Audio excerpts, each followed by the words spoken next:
शब्दों की ताकत को कभी कम मत आंकिए, क्योंकि एक हाँ और एक ना पूरी जिंदगी बदल के रख दे। राम राम भाई सभी को।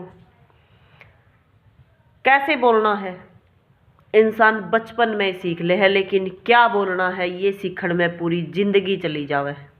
और आपने बड़े बुजुर्गों के मुंह हमेशा सुना होगा कि यही जुबान गधा चढ़ा दे और यही घोड़ है। तो कब और क्या बोलना है, शब्दों का चयन बहुत जरूरी है। तो बोलना तो हर इंसान ना आवे है, लेकिन सही तरीका क्या है बोलने का वो सीखना बहुत ज्यादा जरूरी है। एक बार एक राजा, जो भी उसने सपने आया कर दे, तो उसने शौक था वो बहुत ही जल्दी जो सपनों के विशेषज्ञ ज्योतिषी जो थे, सपनाती जानने वाले थे, उन्हें बुला के बहुत जल्दी वो उस सपने के बारे में पूछा करता और जो भी उपाय उसने मिला कर दे उसके ऊपर काम करना शुरू कर दिया करता। बहुत बार उसने किसा ऐसा कराया, लेकिन एक बार उसने ऐसा सपना आया कि उसने देखा कि उसके सारे दांत टूट गए, सिर्फ आगे का एक बड़ा दांत रह गया। तो उसने अपने पूरे राज्य में अपने मंत्रियों तक कहा कि जो भी सपने का अर्थ बतावेगा उसने एक धनराशि मिलेगी, जो कि हर बार होया करता। तो इस बार सारे जो विशेषज्ञ थे वो फेल हुए। तब उसने पता कराया कि दूसरे राज्य में सपने की जानने वाला एक बहुत ही बढ़िया इंसान है जो हर सपने के बारे में बता सके है। तो उसको निमंत्रण दिया गया, बुलाया गया, स्वागत कराया गया। तो राजा ने अपना सपना बताया और उसने कहा कि सपने में आपका यो एक दांत रहना, मतलब आपका पूरा परिवार के जो सदस्य हैं वो आप तय पहले मर जाएंगे, यानी आप सबसे पीछे तक बचोगे। जितने भी सदस्य हैं वो सब मर जाएंगे और मौत निश्चित है, इसने कोई नहीं रोक सकता, वो सब आप तक पहले मरेंगे। यह बात सुन के राजा जो था बहुत गुस्से में होया और उसने अपने मंत्रियों से कहा कि इसने बंदी बना लो और इसको सजा दी जाओगी। और फिर कहा अगर कोई और इंसान है जो मेरे इस सपने का सही अर्थ बता सके तो मैं उसने एक बहुत बड़ी धनराशि इनाम में दूंगा। तब एक साधारण सा दिखने वाला लड़का, क्योंकि उसने पता था जो यो ज्योतिषी यो विशेषज्ञ है इसने सब कुछ सही सही पता हुआ है, क्योंकि ये ज्ञाता है सपनों का, इसने इसके ऊपर बहुत अभ्यास कर रखा है। तो ये बिल्कुल सही बोल रहा है, लेकिन इसके बोलने का जो तरीका था वो गलत है।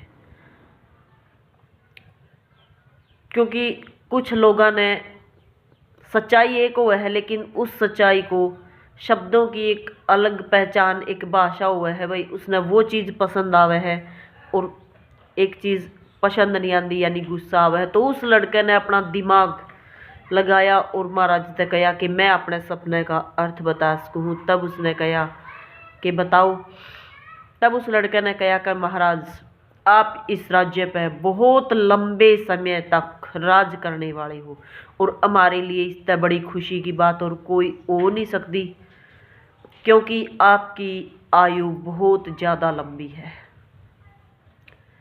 आपके परिवार के जितने भी लोग हैं, जितने भी सदस्य हैं, उन सब में से आपकी आयु सबसे ज़्यादा है। इतना सुन के महाराज खुश हो गए। बात तो वही थी। तब उनको इनाम में वो राशि दी गई और जब वो लड़का राज दरबार में तक गया तो रास्ते में वो विशेषज्ञ जो कैद कर रखा था, बंदी बना रखा था, उसके पास तक गुजरा। तब उसने पूछा कि राजा तेईसा तने के बोल दिया जो तू इनाम लेके आया? लेकिन मैं सच बोलूँ हूँ, जो मैंने कहा था वो बिल्कुल सत्य था। बेशक मैंने सजा मिलो लेकिन मैं बदलू नहीं गा, क्योंकि वही सत्य है कि राजा का जितना परिवार है वो राजा से पहले मर जाएगा, उनकी मौत निश्चित है। तब उस लड़के ने कहा कि हाँ मैं जानू हूँ कि आपकी बात बिल्कुल सही है, लेकिन उसने कहा कि मैं यही बात उनकी दूसरे तरीके से बता के आया हूँ कि आपकी उम्र बहुत लंबी है, आपने विजय पा ली है, आप सबसे लंबे समय तक इस राजा के पद पर बैठे रहोगे। तो राजा खुश हो गए और मेरे को इनाम दे दिया। तो बात वही थी, लेकिन बोलने का तरीका अलग था। और उसी बात पे राजा उदास हो गए और उसी बात पे खुश हो गए। तो सेम ऐसा अपनी ज़िंदगी में हुआ है। बोलना तो इंसान बचपन तय सीख ले है, लेकिन कब कहाँ और कैसे बोलना है ये सीखने में पूरी ज़िंदगी चली जावे है।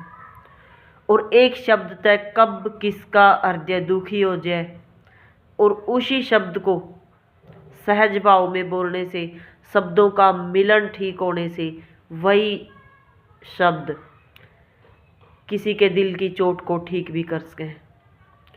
तो ये आपके ऊपर है कि आपने अपनी जुबान को कैसे पेश करना है। राम राम आप सभी को। और अगर आपने वीडियो पसंद आई है तो प्लीज़ लाइक शेयर और कमेंट जरूर कर दियो। जय हिंद, जय हरियाणा।